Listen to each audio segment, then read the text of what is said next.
Magandang hapon po sa ating lahat. It's another day in the life of our maestro. Bibisitahin natin, kumustahin natin si Romnick. Kumusta siya? Anong mga updates sa kanya at kung paano naman siya sa darating na New Year, kung ano ang kaganapan dito sa kanila. Okay? Si Vince na ang kasama natin. Then once again, siya na naman ang kasama ko dito ngayon. Ayan, butit bakante si Vince. Lagi available. Tapos ng mga trabaho niya. Okay? So, ayan.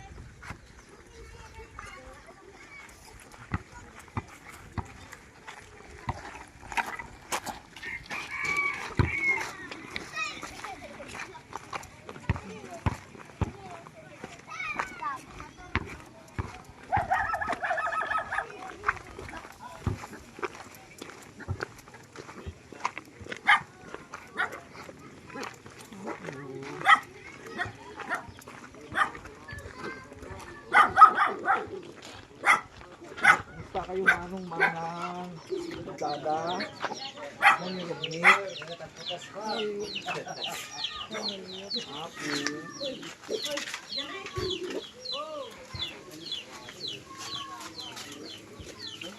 Peawan ni Romnick. Romnick. Hello, kumusta? Anong ginagawa mo, boy? Nagsasaing ng Pagkain na inapoy. inapoy. Si Caroline, Pumunta, naligo sir. naligo. Okay.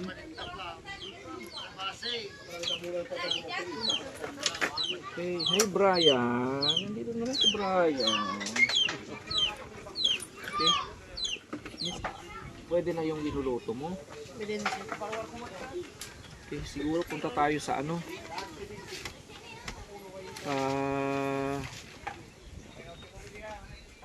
O magagawin ka pa? Papakain ng baboy. Magpapakain. So ano pang ginawa mo sa hapon na ito? Sa buong araw? Na ano? Nangahoy sir. Nangahoy. Pagkatapos Puntang kumuha ng pagkain ng baboy sir. nangahoy, pumunta ng Kangkong sir. kumuha ng pagkain ng baboy. Tapos magluluto na naman. Yung dami mo ng trabaho. Okay. So, Brian, pag naluto na yan, pasyal tayo siguro sa baba. Para doon tayo kasi ano dito. Hey, hey. Kasi masyadong maingay dito. Siguro punta tayo sa isang mas open na sa baba. Okay, so bili mo tayo. Tayo na? Okay ka? Tapos na wala ka nang gagawin. Okay, bili muna tayo ng makakain. Okay, merienda muna tayo and then yan usap-usap tayong tatlo. Okay, so sige, paalam ka muna.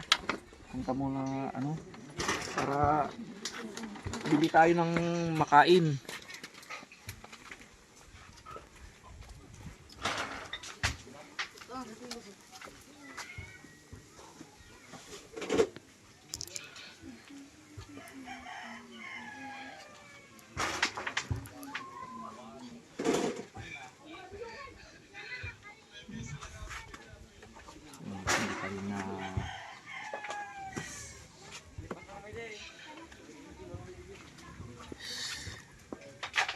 Hindi ko pa kasi nakakausap si Lolo ko kung ano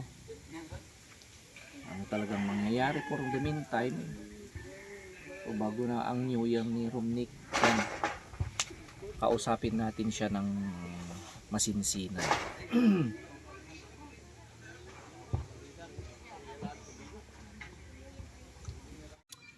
Sinadya namin dito kami mismo sa ano dito sa rice fields. Dito kami mag-usap-usap ng tatlo kami. Gustahin naman natin sila kasi siguro sa mga nagdaan na araw ay puro pagmimisyon na ginawa natin at kasi malayo dito, doon tayo kay Lola nakakonsentrate. Okay, and then since O nung last na nagkita kami ni Romnick, eh hanggang yun na, and then kala ko susunod sa... Ba't di ka nakasunod sa ano sa second day? May ginawa Ay, kasi. ginawa ka. Ano na naman ginawa mo? Nangahoy sir. Nangahoy. Maghapon? Yes sir. Okay, tapos nangahoy ka tapos ayun, tapos yun. Kumusta naman yung ano? Eh ba't sa bagay, yun naman talaga gawain ni Romnick nangahoy. Pero si Vince kasi nakakasunod sa akin. So ayan. Kain tayo muna ng ano, chichirya. Total kwentuhan lang naman to. Kumustahin. Yan. O sige, kain kayo habang nag-uusap tayo. Yan, kumusta na yung cellphone mo? Patingin. Yan pa ba yung cellphone mo? O yan, bagong lahat on. Dito yung cellphone ni Romnick na bigay ni Mami Christy. Kumustahin mo naman si Mami Christy mo? Kumusta po, Mami Chris? Sa inyo. Oh. Happy New Year. Okay. Kumusta po Mami Christy and family from California? So dito yung napakaanong cellphone ni Romnick. At least ngayon na ay nagkakaroon na kami ng communication kung hindi siya nakakapunta kung whatever. Karamihan kasi syempre alam naman natin na maraming trabaho. Pero ano Romnick, kailangan mo rin ng bakasyon. Paano, mag-enjoy ka rin kahit minsan-minsan. O, tingnan mo si Vince, nakakasama lagi. Oh, yan. Maraming natututunan si Vince sa pinupuntahan natin at saka plano niya maging vlogger. Oh, yan. Kasi alam na niyang ginagawa niya. Okay, Vince. So, Vince, bago tayo kay ano naman ang natutunan mo sa pagsama mo sa pag-mission natin? Marami sir, dahil habang sumasama ko sa inyo sir, parang appreciate ko din na gusto ko sana din tumulong balang araw kung mayroon, kaya ko na talagang tumulong sir. Kasi yung lalo na yung pumunta tayo kay Lola, talagang yung sabi niya noon, talagang naiyak. Talagang gusto ko na din gumawa noon eh. Talagang naiyak ka. Oo sir, kasi yun yung sabi ni Lola na kaya kaya sabi ko sa sarili ko, sana balang araw gusto ko na rin makatulong sa talagang nangangailangan sir. Okay. Yes, kasi sa mga hindi nakakakilala, si Vince ay isa sa mga project ng inilapit ko sa PB team na tinulungan talaga ni Tita PB Love sobra through Cooper's vlog. Wala naman akong kakayahan na gawin yung napakalaking gagawin upang sa ganun ay matulungan yung napakalaking problema ni Vince. Kaya ramdam ni Vince kung paano talaga ang matulungan. Okay? So, although syempre it's a big decision talaga yung nangyari kung bakit natapos yung story niya. Pero uulitin ko, kaya nga nagkaroon ako ng interest na talagang tulungan pa rin ng batang ito kasi kailangan niya. Na sana ay makatagpot pa tayo ng mga taong maari pang tumulong sa kanya. Kasi until now talaga, syempre hanggang dun na talaga. 60-40 kasi ang chance ng survival niya. Syempre, it's the decision of the family, kaya respect din ng PB team ang decision ng family. Kaya yon. Pero nung nag-start na ako na dito sa charity, so doon naisip ko rin na syempre total noon pa talaga gusto ko tulungan ng batang ito. So yun talaga na gagawin ko. So tulungan ko siya na wala akong kinokontra. Kumbaga ituloy ko yung nasimulan. Na maganda naman ang kalalabasan kasi so until now si Tita PB Love talaga mahal na mahal niya ang bata, and then kinukumusta niya, and then she's always thinking of Vince. Kinukumusta niya at gusto niya talagang puntahan at makita, kaya lang limited ang time ni Tita PB Love ng pag-uwi niya. Siguro rin balang araw matutuloy pa rin ang wish ni Tita PB Love na makita si Vince. So ayan, gaya ng sinabi ni Vince, talaga may channel na siya na nag-start. Ano ba yung channel mo, yung content na yon? Yung nagbabike lang po ako. Nagbabike lang. Kasi yan sinabi ko, total nag-start ka naman, sumunod ka na lang sa akin para At lang sa ganun ay baka may matutunan kahit mag behind the scene ka, doon ka mag-start. Total marami naman nakakakilala sa iyo. Malay mo maging successful din yan balang araw. And then syempre, malay nyo magkaroon din tayo ng Maestro John team. Kaya gusto ko rin tong nang sa ganun ay at the same time, yung pagsama nila sa akin ay madedevelop ang confidence nila. O kain kayo. Humarap sa tao, magsalita lang, lalong lalo na to. Kasi si Vince kasi talagang sanay na yan. Kaya kahit anong sabihin mo, walang script yan. Hindi kami nag-script. Kusang alam na ni Vince ang kanyang sinasabi, alam niyang ginagawa. So, marami na siyang natututunan. So, okay lang, tuloy mo lang yan. Siyempre ako naman, nag-start naman ako and then tatanda ako. And then, di natin alam ang mangyayari kung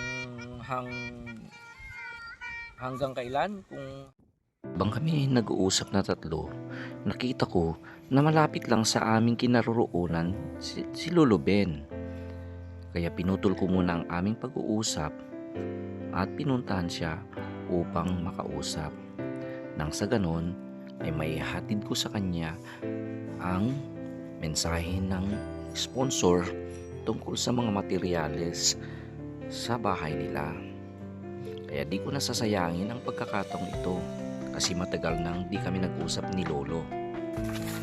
Takdol mo tabaka, Mangkal. Ha?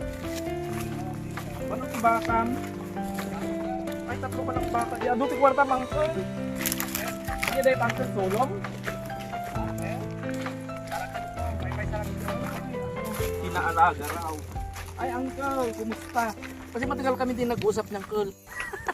Kasi busy palagi si Uncle. Di kami nagtatagpo. Para Uncle, pumayat ka. Dito na kami nag-uusap sa field.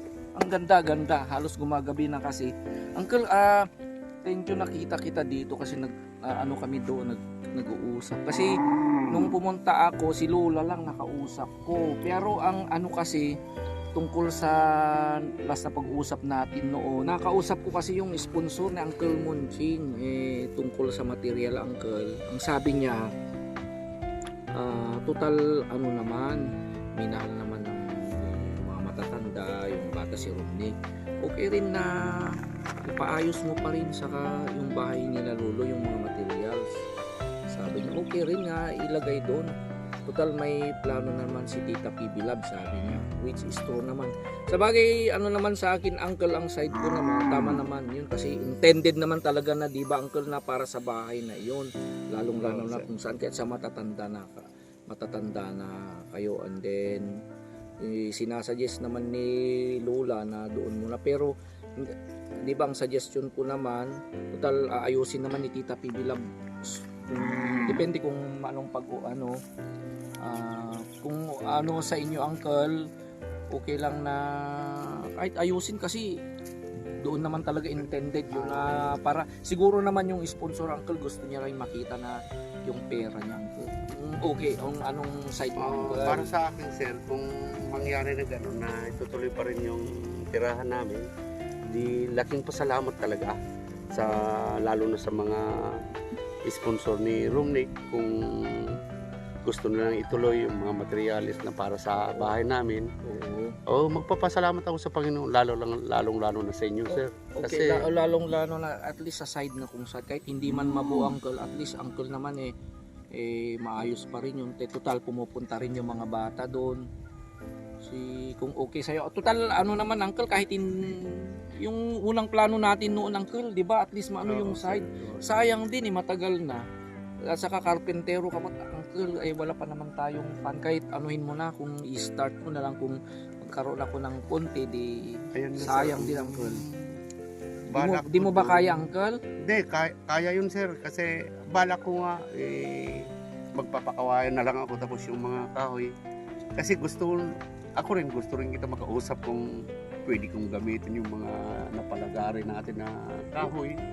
Kasi gusto ko nang ikabit yun para yung at least naman na yung magkabilang gilid mapalitan ng dinding na kawayan. Okay. O kahit yun may na rin. Sayang din kasi nakaano rin dun yung matagal na naantala, Uncle. Yun na, sir. Total intended naman talaga doon na although siguro naintindihan din ni Uncle para rin sa akin. Siyempre talaga naman na sayang din kung ilalagay natin doon sa ano ni tatay ni Caroline, tapos pag halimbawa inayos yun, ikakalasin din sayang. Then doble-dobleng trabaho. Yun na, sir. For the meantime siguro, edi ayusin na, pwedeng ayusin sa inyo. Then yung kung may pwede tayong ilagay kung saan sinarumnik para at least fair kung doon na. Uncle, ano ba talaga ang, as of now, ano ba talaga ang estado ng mga bata? Uncle, aalis na sa'yo. Aalis na ba sila? Kasi parang nalilito kami kasi Uncle, nalilito rin Naano ko ako. sa mga bata, sir, sa totoo lang. Kung ayaw akong iwanan eh. Kasi sabi ko nga sa kanila, lipat na kayo doon sa tatay ni Caroline kasi ganito, sabi ko gano'n sa kanila. Ayaw sumagot yung si Romnick eh. Tapos nakayakap pa sa akin, niyayapos yung tuhod ko. Sabi niya eh, bakit ayaw mo na ba sa akin? Sabi niya gano'n sa Uncle, akin. kasi ba't kasi nagkaroon, yung talagang total nandito tayo, Uncle, ba't kasi nagkaroon na issue na kukunin ng tatay ni... Iwan ko kasi sa partner ko, nalula nila eh. Kasi minsan, bigla-bigla ng desisyon nun eh. Sabi niya, ano kaya gagawin natin? Ilipat natin yung mga bata para yung naman yung tirahan ni Unyor ay yun na lang mapapaayos. Kasi total, sabi niya gano'n, family house nyo naman yan. Kahit pwede mo namang ayos-ayusin ng... Sabi ko, kung yan ang desisyon mo, kausapin mo yung mga bata kung gusto nilang lumipat doon. Minsan pa si Caroline, nung pilitin ng lola niya na lumipat na sila ron, napapansin ko parang lumuluha. Ayaw talaga, kung tutusin sir, ayaw akong iwanan talaga yung mga bata. Para kung ano ba talaga, Uncle, wala ba kayong problema magkakapatid, Uncle? Wala. O sa mga bata o kayo sa total naman, Uncle, pag naayos yun hindi naman kayo Romnick, sa inyo pa rin yun, hindi naman ko. Siyempre nandun yung bata, yun ang point, Uncle, kaya tumulong yung mga sponsor. Yun nga sabi ko sa kanila sir, sabi ko pa sa kanila, ang alam nyo siguro, kung nakalipat na kayo dun sa bahay ni Papa mo, sabi ko kay Caroline, hindi ibig sabihin na wala na tayo. Ang gusto kong mangyari, kahit nandun kayo, kayo pa rin ang pamilya ko. Open kayo, welcome kayo rito. Kahit kung sakaling wala kayong mabuboring kayo doon sa kabila, pwede kayong mag-stay dito. Yung kakainin ko, kakainin nyo rin. Sabi kong gano'n sa kanila. Para gusto ko lang na... Kasi naano ko nga na, lalo na kay Romnick. Oo, para mas maano siguro, Uncle, di ayusin pa rin. Kaya ko halimbawa, siguro naman, total, kung mas gusto ni Romnick doon sa inyo, titira di doon for the meantime. Kung gusto doon si Caroline, sa tatay niya, pwede rin kung depende yung pinakamaganda, Uncle, na kasi nakakaya naman si sponsor kasi, Uncle, na di ba, Uncle, masabay na tapos doon siguro ang sundin natin, Uncle, yung sponsor. Kasi Nahiya rin ako na gano'n ang mangyayari. siguro na matagal na sigurong napa-start na yun kung walang Baka isipin ng mga sponsor na dalawang bahay pinagsasabay. Oo, Baka isipin nila na gusto lang mapaayos yung dalawang bahay. Hindi gano'n ang purpose Oo, namin, sir. kung okay na Kasi- sa akin, sir, ba, Uncle, bago mag-New Year siguro, Uncle, dahil nung total nagkausap tayo, pwede, sige, total kung kaya mo, Uncle, at least maayos na rin yung bahay nyo para at least mapaano rin naman natin yung mga sponsor, kasi yun naman talagang gusto nilang pag ng Uncle. Kung ano naman ang susunod na hakbang na para kay Romnick, kung ano ang plano ni Tita Pibilab na pinakamaganda, Uncle, talagang ayusin natin lahat, Uncle, para walang mangyaring hidwan in the future. Siyempre si Romnick, Uncle, alam naman natin na dapak naman talaga, although hindi nyo sa kaano-ano, pero talagang minahal nyo yung bata. Sir, Okay. ayaw ko ngang mawala sa pamilya ko eh. Kasi sabi ko nga sa kanya, Romnick, kasi ito pa sir, yung nakwento mo raw sa kanya na ewan ko ba kung, sabi niya, gusto ako kunin ni Sir John na mag-dodom sa Bangal, sabi niya gano'n. sabi ko, ikaw, kung nasa iyo, kung gusto mo mag-dorm, okay lang. Pero minsan naman, pasyalan mo naman kami dito, sabi ko gano'n. Hindi sa pangalang-alaan, option lang kasi uncle. Kasi pag nag-start na kasing scholar uncle, talagang tututukan yung pag-aaral. Pero magpaalam ka kina lolo kung paano. Pero kasi kung paano pwede ka namang umuwi kung kinakailangan o sa weekend doon ka. Kasi pag scholar na kayo siyan uncle, gaya ng mga babae sa nakatira sila doon sa bahay. Pero ang plano ni Tita PB Love uncle, if in case na scholar siya, kung kasi pwede siyang titira mayroon siyang titiran doon and then doon siya kakain at sa gawin lang niya uncle makapag-aral. Pero kung may option din sana na pwede siyang mag boarding house sa malapit, okay rin doon uncle, para hindi kasi uncle, kasi pag nahihirapan uncle na maraming trabaho, syempre hindi siya makapag-concentrate. So kinakailangan kasi uncle, kasi para matulungan naman natin yung bata. Pag nakapag-aral din kasi yan, alam ko yan, mabait na bata yan. Hindi kayo lilingon at lilingon, tutulungan kayo. Ako magdodom siya para yung pag-aral niya mapaigi. Kasi pag lagi dito sa amin, minsan kasi ang daming kaming gawain na at hindi rin mapakali si Romnick pag di makatulong sa amin. Gaya ng pupunta ako dun sa ilog, kukuha ako ng kahoy. Sabi ko nga sa kanya, okay lang. Sabi ko, kung halimbawa magdodorm ka, huwag mong alalahanin yung pag-iigib ng tubig. Kaya ko pa naman 2 galon na maliliit kahit mga sa umaga maka-4 na balik ako, ang lapit naman, sabi ko gano'n sa kanya. Okay, very good uncle. So uncle, kung may mangyaring gano'n uncle, ko na Ilocano palubusan tayo uncle para makapag-aral kung okay sa inyo. Pero kung Okay may lang, talagang kailangan na talaga pumunta dito si Romnick, open naman na pumunta.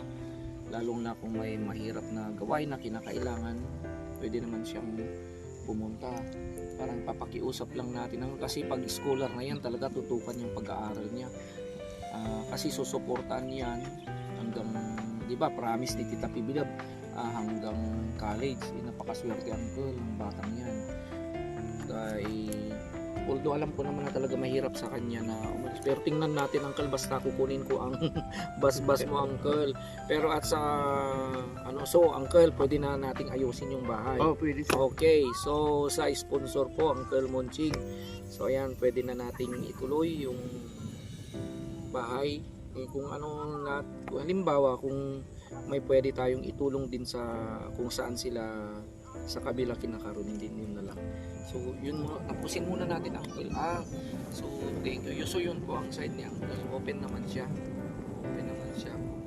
sa magandang hangarin para kay Romnick. Uy uncle, thank you Sir, okay lang sir. Maraming salamat din sir kasi nandito ka palagi mula nung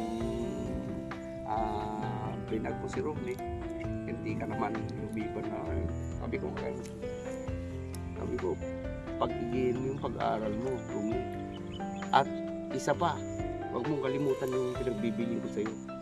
In case na tumikim ka ng sigarilyo o kahit isang shot lang at mabalitaan ko. Sabi kong ganun. Hindi pag na scholar na yun uncle, talagang wala yan.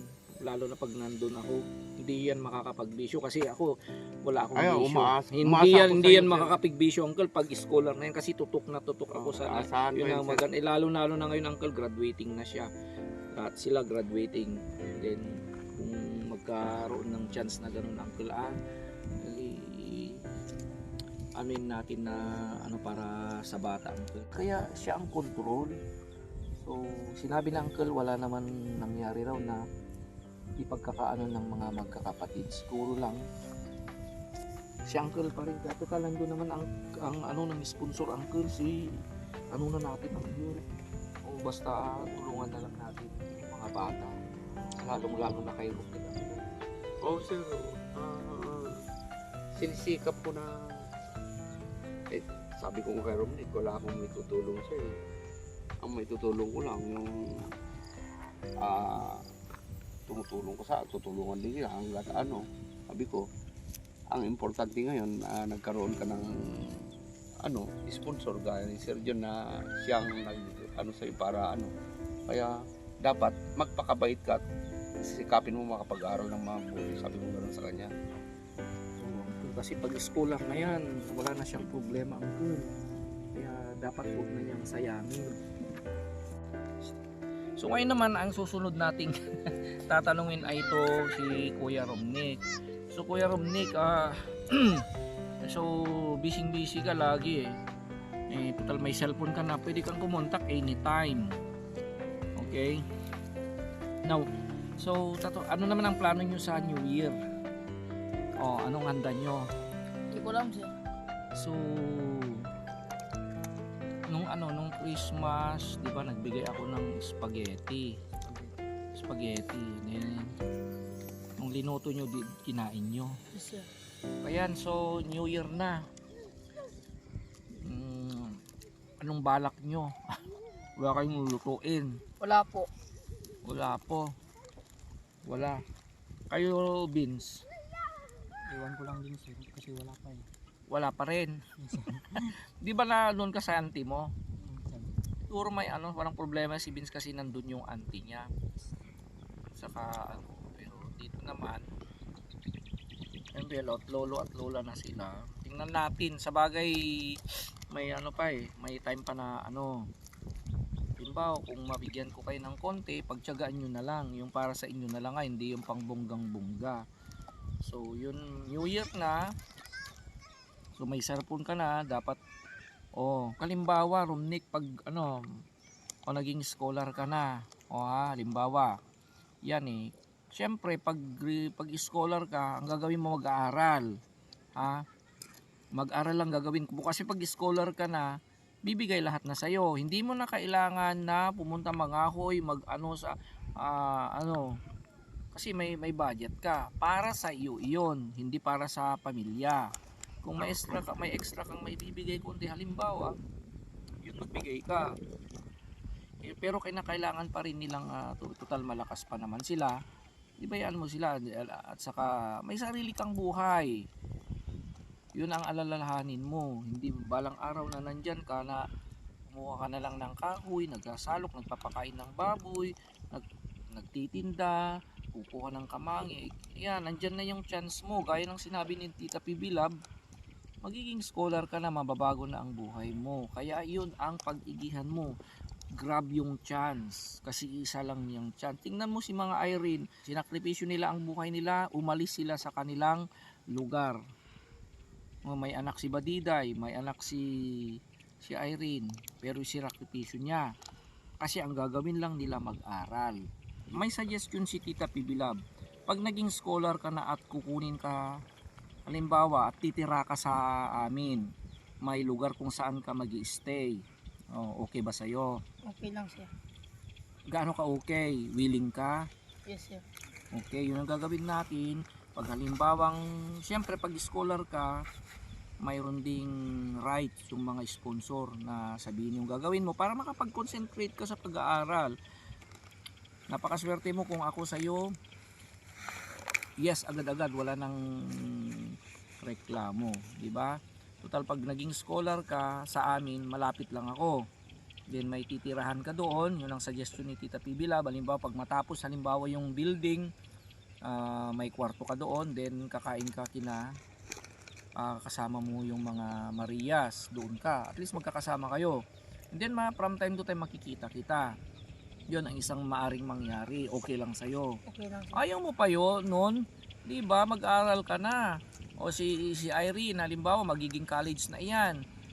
Si Erna at si Marjorie, grade 11, apat kayo grade 11. Pwesto ka naman sa tricycle halimbawa, hindi mo problema, hindi ka na magbabike. Gawin mo lang, mag-aral. Pero pag nandun ka halimbawa, pag may tinirhan ka na kwarto, siyempre kung anong responsibilidad mo later on, gawain mo, maglinis, alam mo kung ano talaga ay gawain mo doon.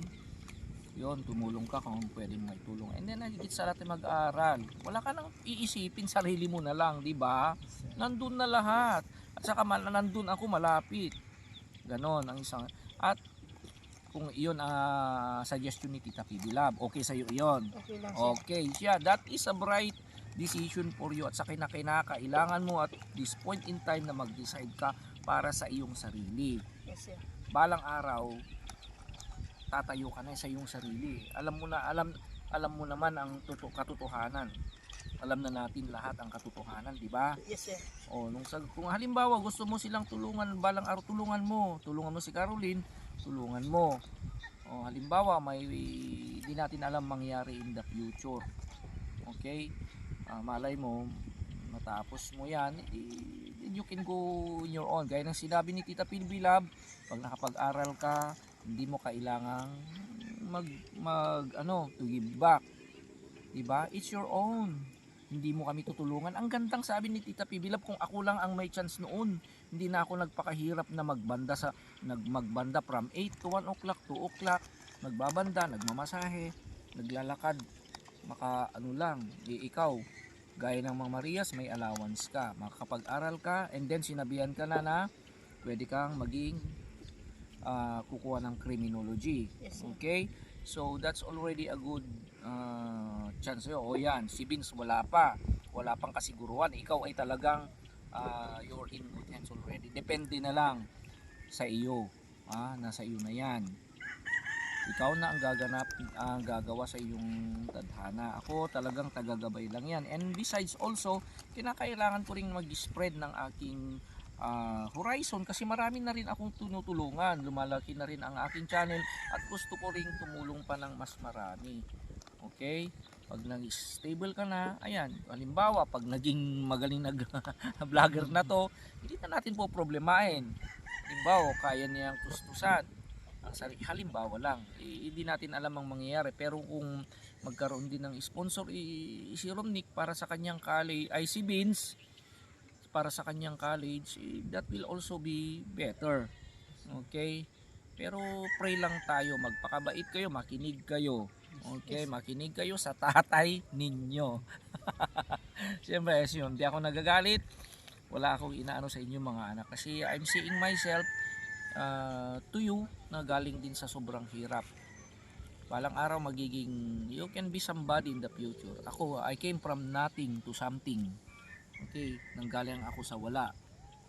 Okay, so at least ngayon, dito ako, teacher. Maestro, ngayon ay mariring tayong magbigay ng inspiration, mariring tayong magbibigay ng tulong. So, ayan ha. So, Happy New Year. Happy New Year sa inyo. Pero bago yan, sige, magpasalamat naman kayo sa lahat ng mga sponsors nyo, lahat ng mga sumusuporta. Mauna ka, Vince. Anong wish mo naman? Mag-wish ka, mag-thank you ka naman para sa mga lahat ng mga followers natin, ating Kuya Vince. Sa wish ko ngayong bagong taon ay sana marami pa matulungan tayo sir. Tapos sa lahat ng mga sponsor po, maraming salamat po dahil hindi po kayo nagsasawang tulungan niyo po kami dahil alam ko din marami kayo tinutulungan pero hindi niyo pa rin po kami nakakalimutan na tulungan kaya at lalong-lalo na kay Tita PB Lab po na sumubaybay po rin po sa akin hanggang ngayon kaya maraming salamat po Tita PB Lab. Sana po nasa mabuti pa rin po kayong kalagayan at lalong-lalo na kay Sir John din po maraming salamat din po dahil hindi niyo pa rin po nakalimutan kaya po maraming salamat po sa inyong lahat at sana po mag-ingat po kayo at Happy New Year po sa inyong lahat. Nick naman, ano naman ang wish niya? Ang gusto niyang sabihin para sa ating lahat.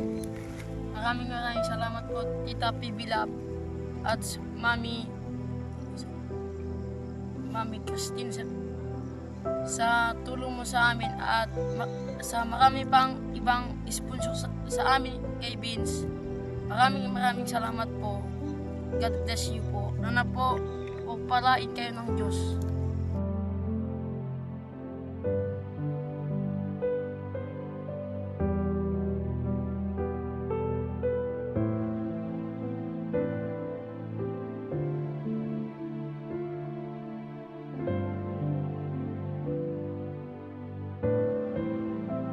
lahat po ng mga nag-sponsor ng dalawang anakis na ito na since the beginning nung nandun pa sa nag-start na si Vince sa kanyang buhay, nung na-vlog na siya do ni Copars hanggang ngayon at nandito sa ating channel po, although yan kay Romnick from the start up to the end, sa lahat ng pagsusunod ninyo, pagsusubaybay ninyo, maraming salamat po sa inyo. Please help me pray to our God na matulungan natin ang batang ito. Kahit gaya naman ang hirap, kahit nga naman ang challenge, I will never give up on them. So pasensya na po yung may mga iba dyan, parang may nag-comment na bitawan ko na kahit anong mangyari hindi ko sila bibitawan. Gaya ng Jesus Christ, anong nangyari nung nawala yung isang sheep, hinanap yung isa, and then anong nangyari, kung sino pang nanakit kay Jesus Christ yung minahal niya. So yun din, as I always say, tutulungan ko ang mga batang ito at hindi ko kayang tulungan sila kung wala po kayong nakatuwang ko. Of course, starting from Tita Pibilab na laging nandyan na sumusubaybay sa mga batang ito. Of course, sa lahat ng ating mga naging inspirasyon kung bakit tayo nagpapatuloy, Sir Paul ng Pugong Biyahero, mga nakasama natin na iba pang inspirasyon, Ma'am Eula, Sir Paul, mga kasama ko dito po na sumusubaybay rin sa amin, Kuya Tutoy. Okay, thank you very much po Kuya, yung mga Cuatro Marias na nakakasama rin ng mga ito. Okay, so let us help them, let us inspire them, tulungan niyo po kami kung paano natin mapaganda ang buhay ng mga batang ito, and then maybe someday somehow magiging sila rin ang tribo natin na lalaki na maaring tumulong din sa mga ibang tao. And that's the essence of our channel. Okay? And the essence of our Maestro B channel is to spread kindness, spread compassion, and spread love. Okay? So, ginagabi na. Happy New Year po sa inyong lahat. Pero bago ako alis na naman, sabi ni Tita Pibilab, tingnan nyo ang swerte nyo. Bigyan mo sila ng pangmerienda nila. Okay, bigyan mo sila ng tig 300. Pero syempre, mayroon namang kita ang maestro natin. Gagawin yung 300. Sabi ni Tita Pibilab, pag meriendahin mo sila. Sige, gagawin kong 500. Yan. Bilhin nyo ng alak. Sigarilyo, walang bisyo ha. Yes, sir. So ayan, Happy New Year para naman maganda ang feeling ninyo kasi ang pangit ng mga binatang walang pera. Okay, so wag mang pang Shopee mag-load kayo kung kinakailangan. For important matter lang, and then siguro naman wala naman kayong pagkakagastusan ng malaki. Pagdating nyo sa pasukan, at least mayroon pa rin kayo naka-reading baon ha. And then siguro, sige, tingnan natin kung anong magagawa natin para sa New Year ninyo ha. Kasi kung gusto nyo sumama sa akin, mag-mission pa rin tayo, mag-mission tayo. And mas maganda, diba? Bonggang-bongga. So, ayan, still here. Maraming salamat po sa inyong lahat. Dito pa rin ating maestro nagsasabi, I love you today, tomorrow, and forever.